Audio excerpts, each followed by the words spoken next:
flooding this is graduated, this is slower. Flooding is accelerated. It ain't graduated. It's I'm going to expose you to it. I'm going to put you in the midst of it. Graduated is over time. That's what graduation means. It's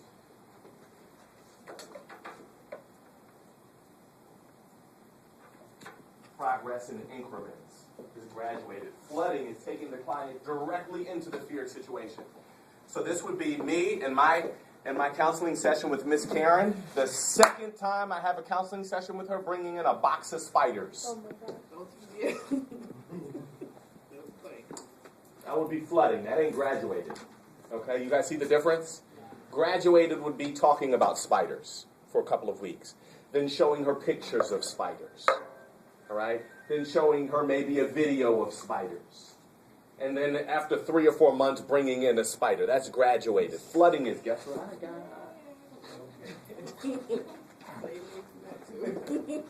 All right. Systematic desensitization.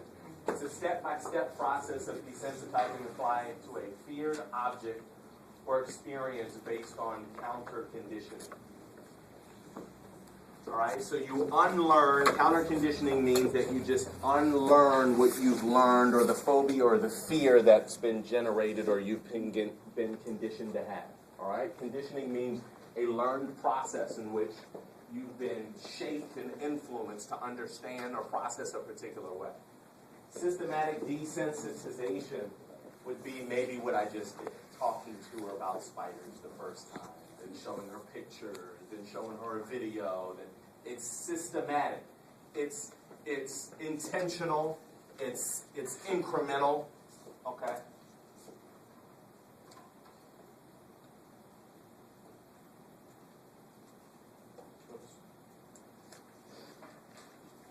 Behavioral self-monitoring. This is good. Keeping careful data on the frequency and consequences of behavior to be changed. This is what I do with a number of my students. All right. Every now and then we'll do behavior therapy. So I'll recommend to them, do you journalize? Do you journalize? Do you take a journal? Do you write in a journal? And they may say yes or no or blah, blah, blah, blah, blah. This is what I may say to them. I may say to them, over the next 2 weeks, we're going to meet in 2 weeks. This is what I need for you to do. I need for you to, every time you feel your anxiety, every time you feel scared, every time you feel this overwhelming pressure, I need you to journalize where you are, what you're doing, and how it came about. So that over time we can see if there are any trends. Okay, you feel that way. You feel this pressure, this anxiety when you come to campus.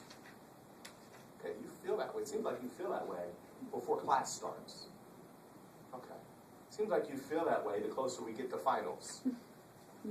Seems like you feel that way before an exam, okay? So then that enables me to see it's a performance anxiety issue. The stress is mounting, and we can monitor the behavioral acting out, or the behavioral response, and then we can deal with what's seen. Make sense? With what we know. Does that make sense? Okay. And then last but not least,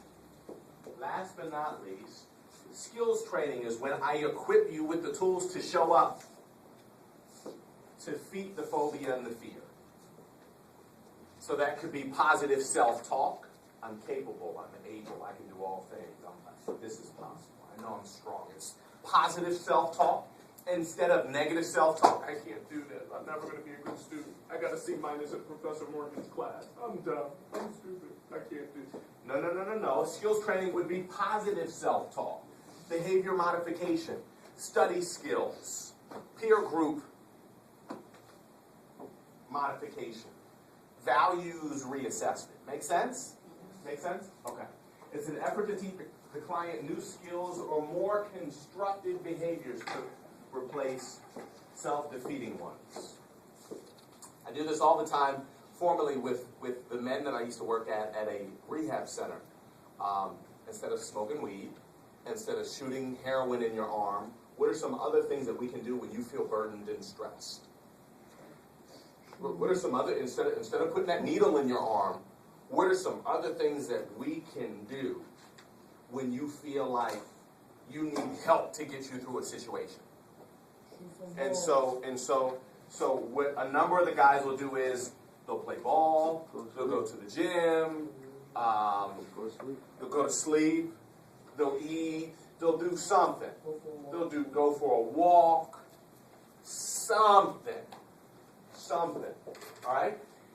And then, I think this behavior therapy basically is applied to classical and operant conditioning methods to help people change own defeating and problematic behaviors. It's just about adjusting and changing behaviors. All right? You guys want to know what's really neat? An acronym for fear. You know what it is? Anybody know what it is? False evidence appearing real? Yeah, nice. That's good. Did you guys get that? False evidence appearing real. So if you have a fear of academia, you've been sold a bill of goods, and you believe that you can't do well academically. And so it's false evidence that appears real to you. So what the clinician or the counselor has to do is to let you know that that's false evidence, that appears real. It's not real. You can do well if you apply yourself. Make sense? Yes. Cool. Cognitive techniques. This is my stuff right here. I like this. Cognitive therapy is a form of therapy designed to identify and change irrational, unproductive ways of thinking, and hence to reduce negative emotions. All right, check this out. Here's how it works. Thought, you guys got to get this. Here's the process. Thought, emotional response, behavioral response. You guys get that? You guys get that? All right. Here's how the cognitive or rational emotive behavioral therapy clinicians understand how we act. This is deep. We first have a thought. So a man thinketh, so is he. We first have a thought. Then after that thought, we have an emotional response based on what we thought. Make sense? Mm-hmm. Now we're in an emotional place based on a previous mental place, and that emotional place transitions us to a physical place. You guys get that? Yes. That's deep. Mm-hmm. That's deep. So what the cognitive or rational emotive behavioral therapy clinicians do is they help us to recognize what we call stinking thinking. I'm never going to be able to do this. I'm never going to get married. I'm 34th and single. Nobody wants me. I need to see a therapist because I'm 37 and I'm single. According to who? Where do you get that? According to who? Who told you that? Thought, depression, sick, dysfunctional, unhealthy relationships with friends. Thought, stress, sickness. Y'all get that? Yeah. So with the cognitive, this is good stuff, man.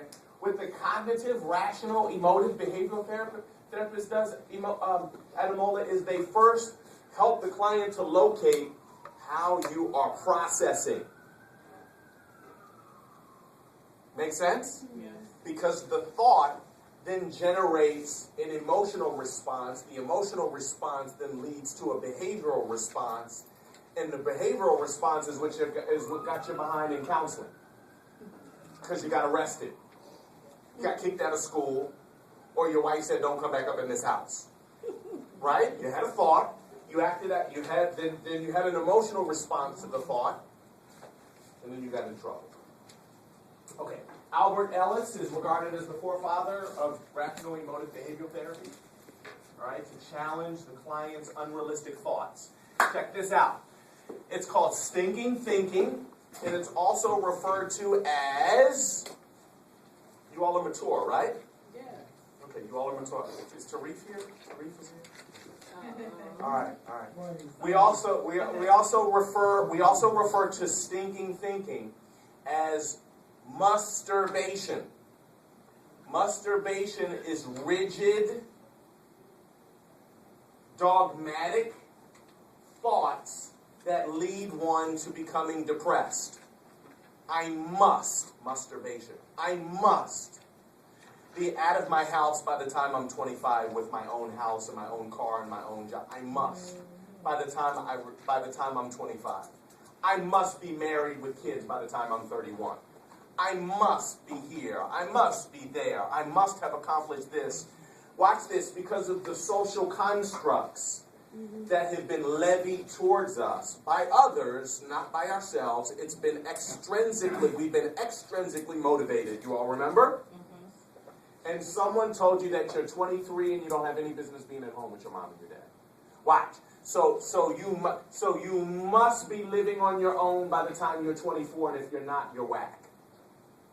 You must be married with children by the time you're 31. If you're not, your eggs are going to dry up and you're never going to have kids.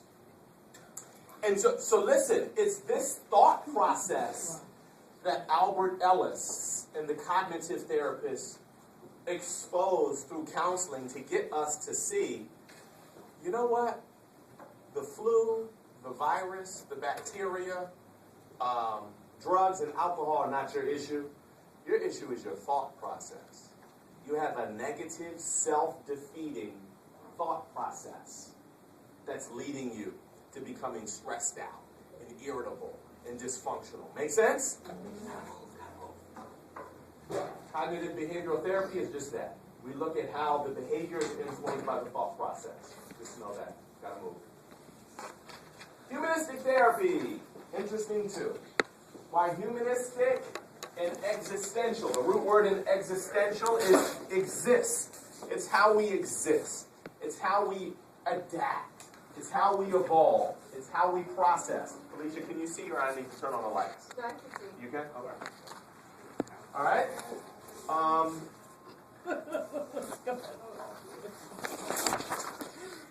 What are y'all laughing over there? What did I do? No. Okay. Humanistic therapy, all right, based on the assumption that people seek self-actualization and self-fulfillment. This would fall under Maslow, Abraham Maslow, the hierarchy of needs. Abraham Maslow believes that we all innately want to maximize our potential and want to ascend to the highest level of self-development, okay? So the humanist perspective says we're all human beings and we all have this innate inner drive to be the best that we can be. Make sense? Gotcha. Okay. It emphasizes people's free will to change, not past conflicts. So you know you're sitting under a therapist that's operating from the humanistic or existential school of thought when they're not going into your past. So Brandell, if you decide one day, you know what, I think I need a life coach.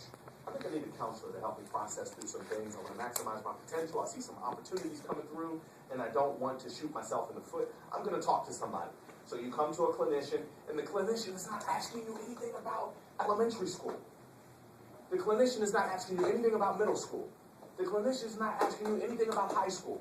Ex-boyfriends, dysfunctional relationships. The clinician is focusing on now. What did you do now? How do you feel now? What did you do today? What do you want to do tomorrow? They're focusing on the present, and now you know they're humanistic. That's very different than psychodynamic. It's very different than cognitive, because they're going to thought processes. And social, cultural, cognitive, they recognize influence from the past.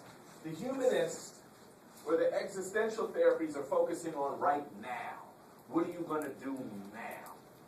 Considering the fact that your mom's on crack, you haven't seen your father, and your baby brother, has hepatitis B, and you have to take this final on Friday. What are you going to do now? Are you going to smoke weed? Are you going to drink? Are you going to sex? What are you going to do to process the pain? What are you going to do? What are you going to do to process the pain?